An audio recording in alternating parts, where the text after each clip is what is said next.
In this video, we'll be building this 6-foot oak dining table. There's a few steps that I missed while recording, and I'll try to point those out as we go along. The oak we're using for this project is 6/4, and it's already surfaced on 3 sides. Off camera, we figured the pieces we would need for the top, and we've cut our lumber to rough length over on the miter saw. James is now taking those pieces and cutting them to final width on the table saw.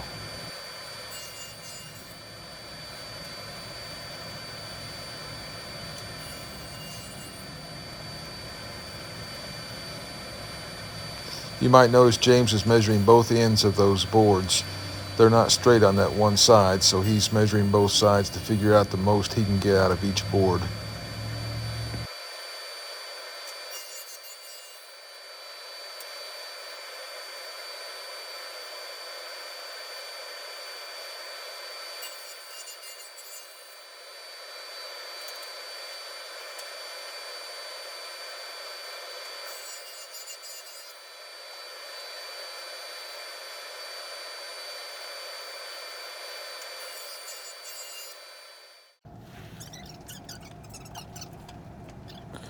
And now we're ready to glue the top up.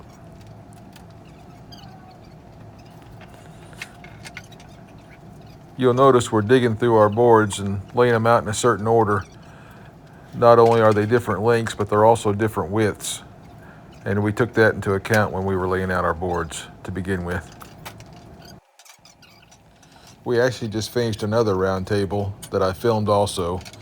And I'm going to try and do a better job of explaining how we lay out our boards for the tabletop in that video.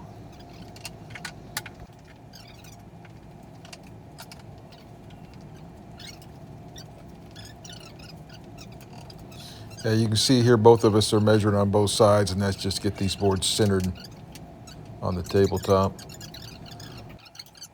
We'll come back later and mark each board so we can tell where they each go easily.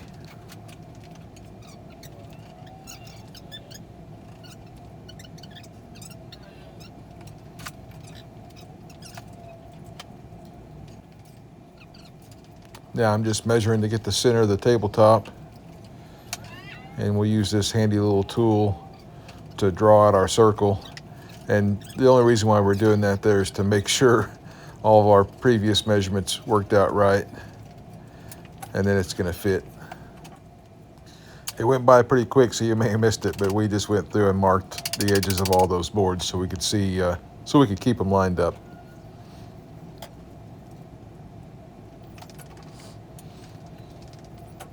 And of course, while we just when we start spreading glue, I've got to go into the store and help a customer. So I had to leave poor James trying to get glue up on this 6-foot top.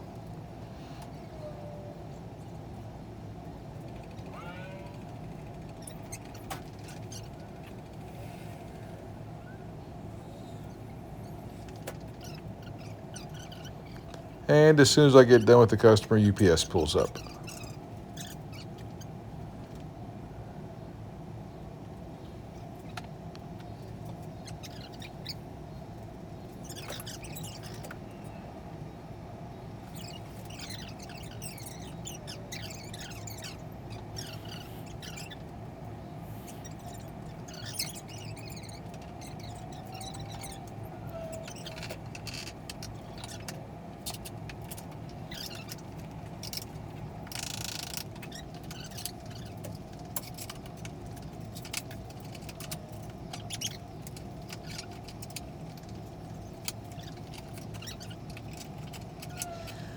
We like to take these 6-inch clamps and just clamp the ends of each board and hold them in place. It just helps keep it flat. As we start tightening down those pipe clamps, we'll use that dead blow hammer to get everything straightened out and lined up.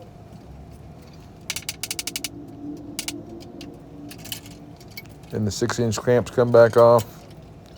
They're just there until we get the pipe clamps tightened down.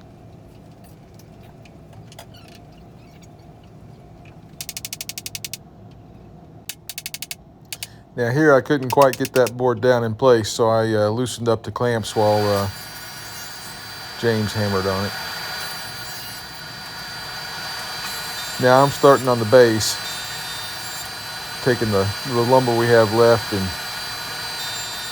cutting it down to size to start getting the base together.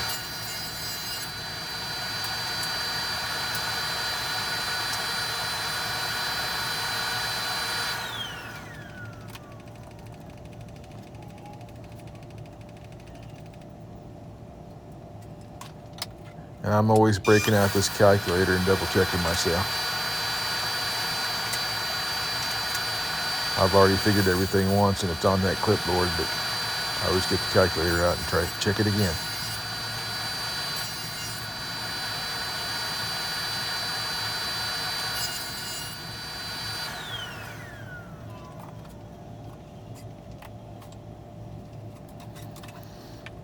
Now here you can kind of get a rough idea. You can see the base coming together a little bit.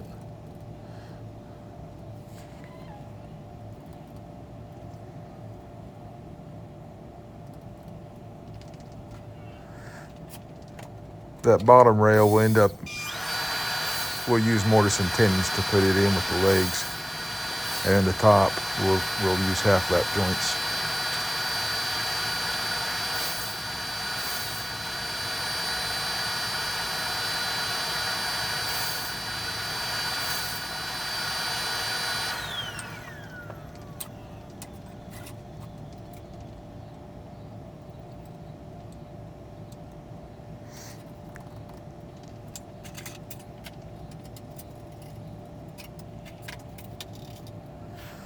Now I'm getting the dado stack out.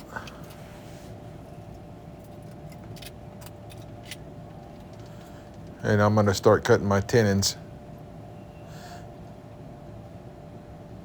I like to cut my tenons first, and then I can lay them out on the other board for the mortises.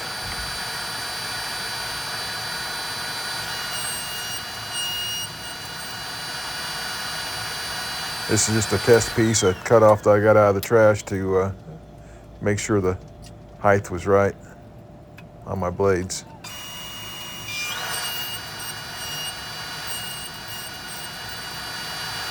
And there goes the first tenon.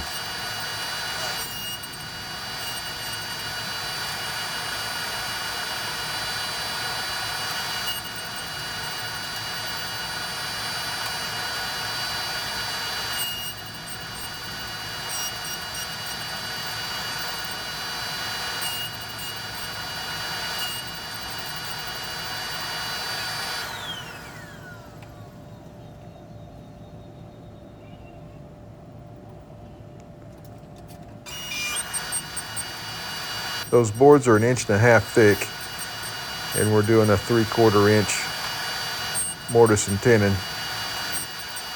So I'm taking 3/8 inch off each side to end up with a 3/4 inch tenon.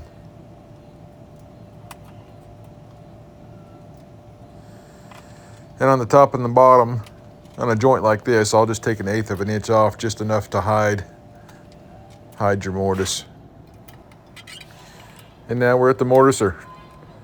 This is a great tool. It's really nice to be able to set up stops and easily repeat mortises in each piece. My first mortiser was just a little tabletop that I'd found on Craigslist. And it was a great tool to start off with, but it's so much nicer having this larger mortiser that you can set stops and repeat cuts easily.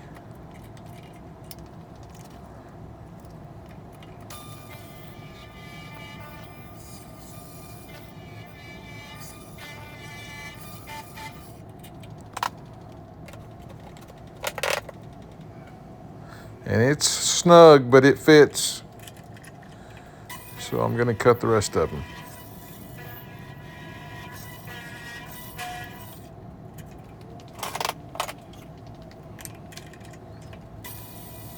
We have 2 of those trash cans in the shop on wheels, and those are just crazy handy. We try and keep one on each end of the shop, and you can just pull them around to where you're working.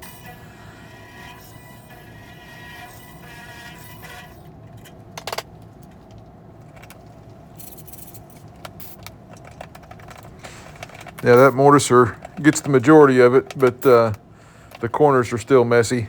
So I just get in there with a little chisel and finish it off.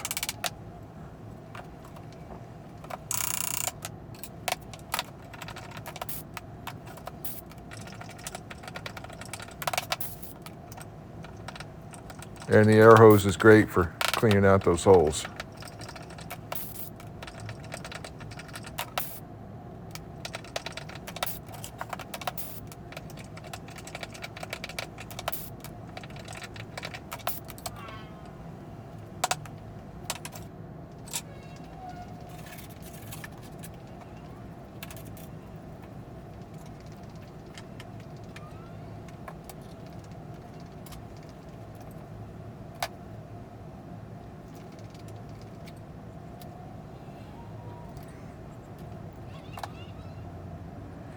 Yeah, these bottom pieces and the top pieces are both going to get half lapped right in the middle. And that's what I'm laying out here.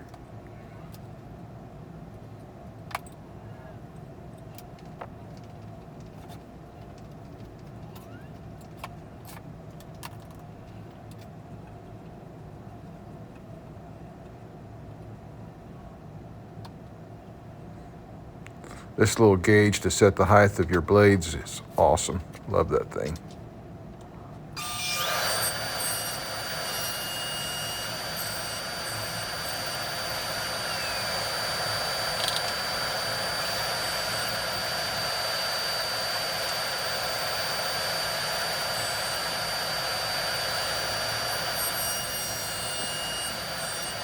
That one fits, so it's on to the next one. A little tight.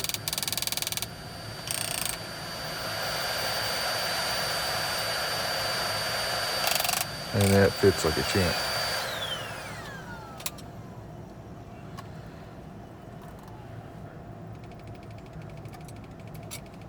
Yeah, the two top pieces are going to get a half lap also, so that's what I'm doing now.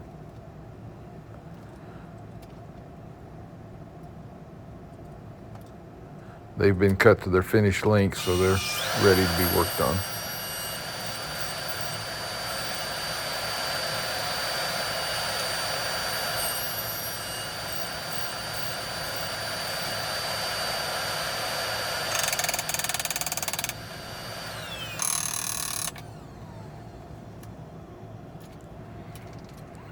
Now I'm laying out the ends. These are on a round table. I like to bring these out as far as I can, but obviously you don't want them in the way of somebody's knee. So I always cut the corners off the ends. And I'm just laying that out here. I'm gonna make a little jig to put these on and run through the table saw and cut that angle off the ends of each one. Now, if I was smart, I would have done this later because I've got some more half laps to cut and I just switched out my blade. So later I'm gonna have to go switch my blade out again.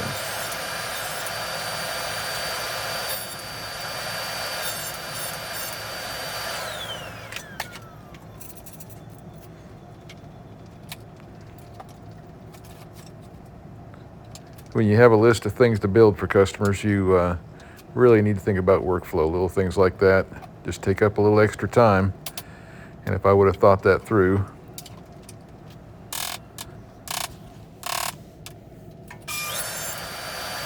so here I'm just laying out that jig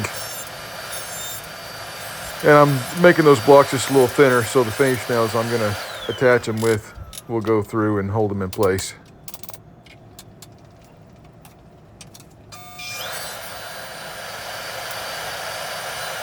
So now I just lay the board on that jig, run it through the table saw, and I've got an angle on the end of it. Using something like that makes it real nice. It's easy to get all four cuts exactly the same.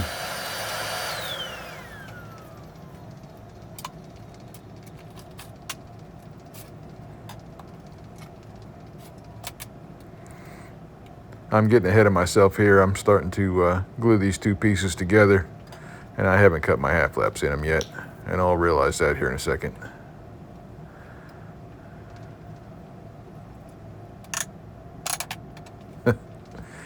Stop.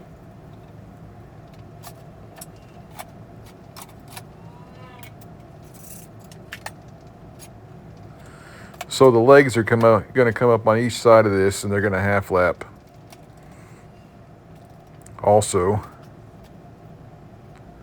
And then I put dowels in that joint to just to make sure it's strong.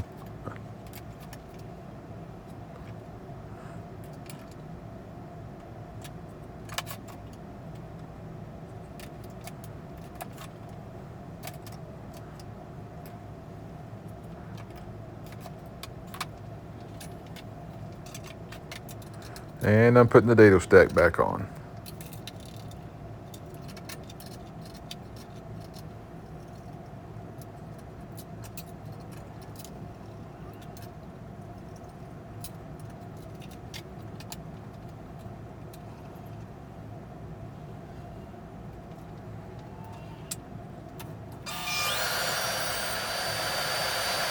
Once again, this is just a test piece out of the trash can, a cutoff. It's the same thickness as my boards.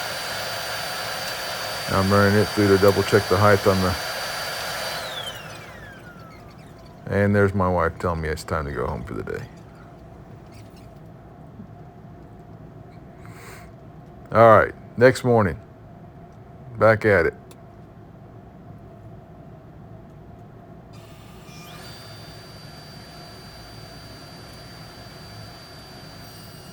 So I had drawn a line where I wanted my dado to my half lap to stop on that leg. I lined it up with the blade, and then I brought my fence over to it. That way I've got a good solid stop. And I'm just using my miter gauge to keep my boards perfectly square to the blade.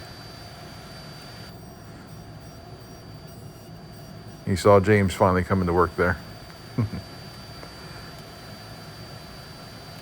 Just double checking. They're perfect.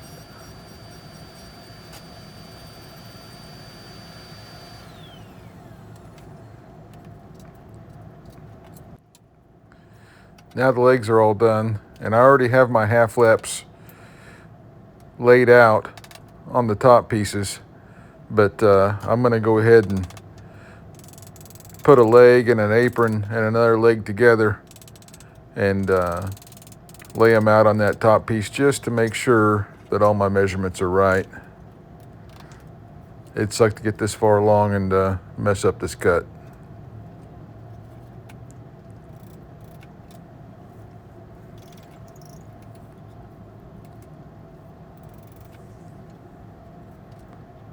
So my layout was good. Now I'm just transferring my lines to the other side. So as I'm running that through the table saw, I can see my lines.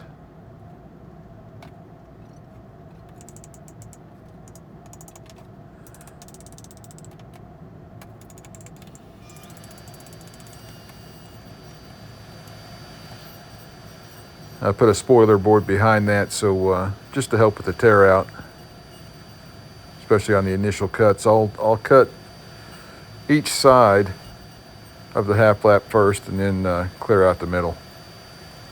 And when I'm clearing out the middle, I'll take that spoiler board out of the way.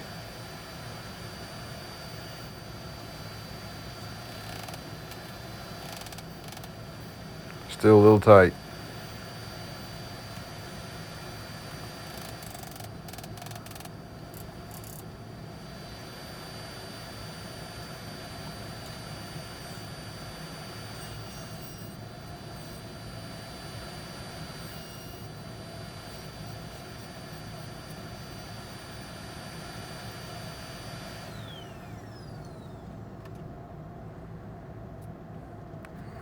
Now here, I'm standing all this up just so I don't screw up what side my half lap goes on my other board.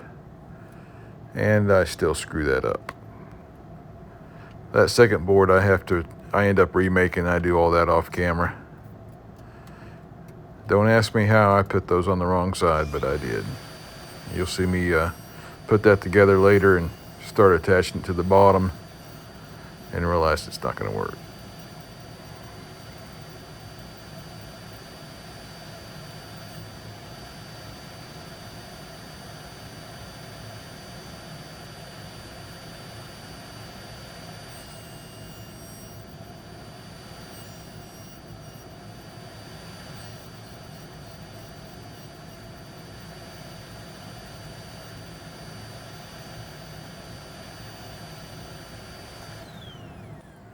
James and I start work at 9. The store opens at 10, so I've got to stop and come and turn all the lights on, unlock the doors, get the store open and ready for business.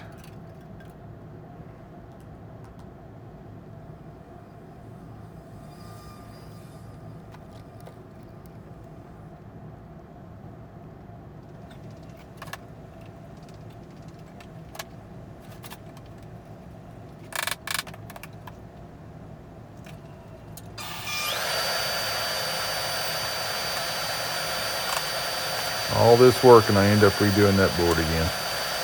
Frustrating.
And if you notice, two of those don't line up.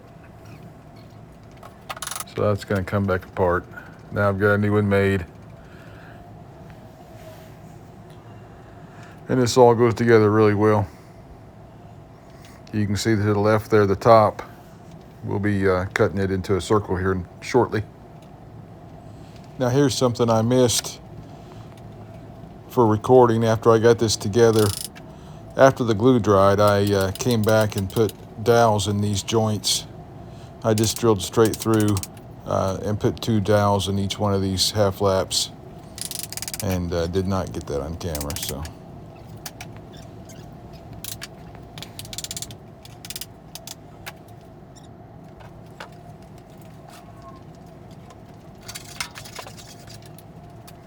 I like to use a paint scraper to get all the excess glue, the squeeze out glue off.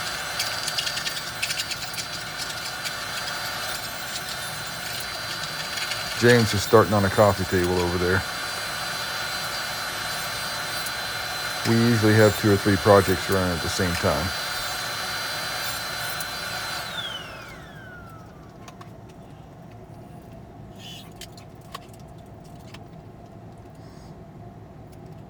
Yeah, I'm using that jig again just to draw my circle and make sure everything's going to work out fine. And it looks good. I have this Rockler jig and it's really not necessary to buy this jig. It's so easy to make one of these. And it's actually not big enough to do a 6-foot table. It's not big enough to do a 5-foot table. So I have this little piece of plywood I use to extend it. You'll see that better here in a minute. And actually, from watching this video, I realized that I don't like how I attach that. It kind of puts the base at a slight angle. And I've actually changed how I do that now after watching this video.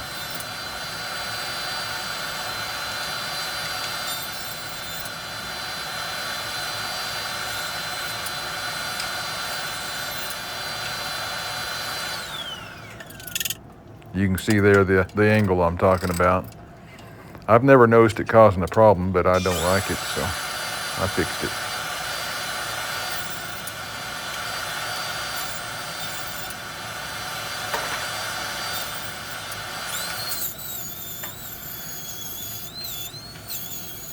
So since this is a 6-foot top, obviously you're just measuring out from your screw that I've got there in the middle to the edge of my bit, 36 inches. And then I spin and spin and spin until I plunge all the way down through.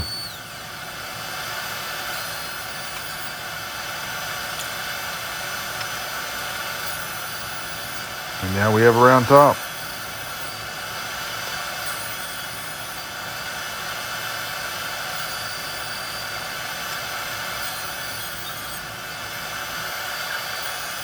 This is a Makita 4x24, 4-inch wide, 24-inch long belt sander, and I love this thing. I've had it for years, and it just does an outstanding job.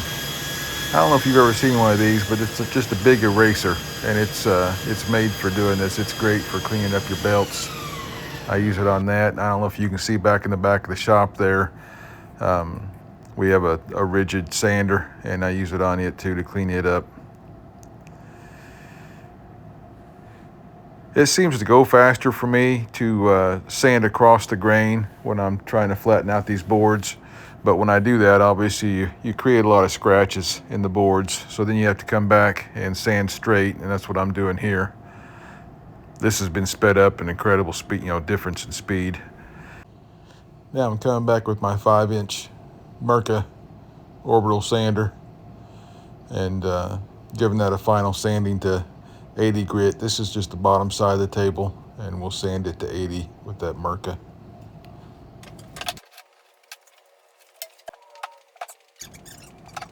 Now this is still the bottom of the table, and I've got a few places along the edges that I'm going to fill with some epoxy,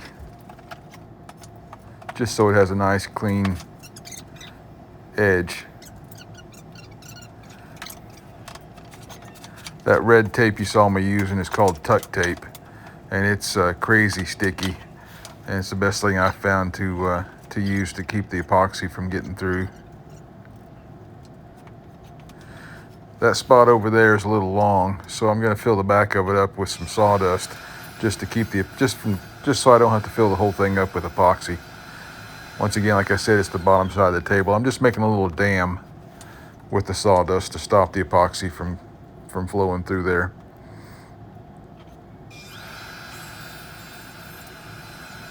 You can see James off to the right there. He's running boards through the joiner.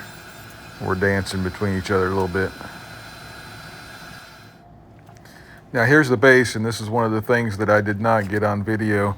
You can see some extra boards in there, and all I did there was stood the boards up on top of the base, reached underneath with a pencil and drew those angles on there, cut those on the miter saw, and then glued and screwed those in place. So there wasn't anything fancy, any fancy joinery or anything there.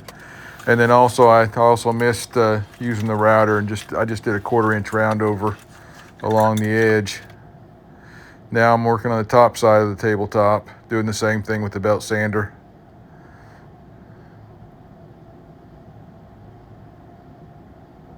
This is something I picked up from somebody on Instagram. I don't know if you noticed this is going so fast, but I've got a D-ring and a Velcro strap that I put on that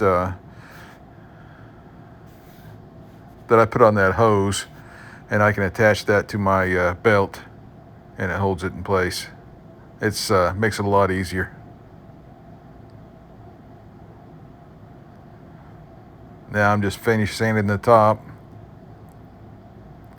I think we've had a few places on there that we epoxied also. And this is my day off.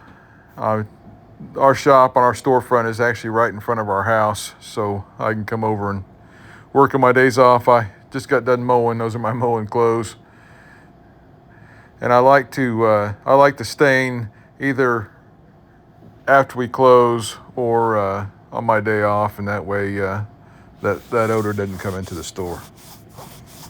Something else I missed recording, all the edges on this base, we used a 1/2 inch round over bit to give it a really nice rounded edge. I think that looks really good. So this is just a black stain that I'm wiping on, let it soak in, and then wipe off the excess.